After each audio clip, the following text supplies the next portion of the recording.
অপর্ণার স্মৃতি ফেরার সাথে সাথেই আর্যর বাড়িতে গিয়ে আর্যর মাকে মা বলে ডেকে উঠল অপর্ণা।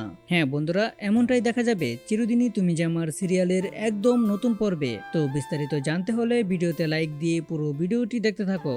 শুরুতেই থাকছে অপর্ণা অফিসের পুরনো একটা রুমের চাবি নিয়ে পুরনো রুমটা খুলেই যখন ফাইলগুলো খোঁজাখুঁজি করতে থাকে, এক পর্যায়ে সে 20-25 বছর আগের ফাইলের সন্ধান পেয়ে যায়। আর সেখানে গিয়ে আলমারি খুলতেই একটা ফাইল নিচে পড়ে যায়, আর নিচে পড়ে থাকা ওই ফাইলের উপরে লেখা আছে রাজনন্দিনী শাড়ির। তখন ফাইলটা হাতে নিয়ে খুলেই দেখতে পায় রাজনন্দিনীর সাইন। আর তখন ওই সাইনের উপর হাত রাখতেই অপর্ণার পূর্বজন্মের স্মৃতিগুলো মনে পড়তে থাকে। অপর্ণার কিভাবে বিয়ে হয়েছিল, কার সঙ্গে বিয়ে হয়েছিল, আসলে আর্যর সঙ্গে অপর্ণার বিয়ে হয়েছিল।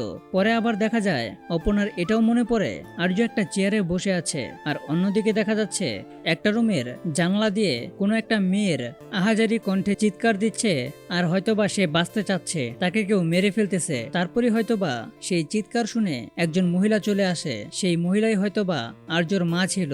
তো বন্ধুরা, এভাবেই যদি অপর্ণার সমস্ত স্মৃতি ফিরে যায় আর অপর্ণা দেরি না করে সোজা আর্য সিংহ রায়ের বাড়ি চলে যায় আর আর্য সিংহ রায়ের মাকে মা বলে ডেকে ওঠে, তাহলে তোমাদের কেমন লাগবে?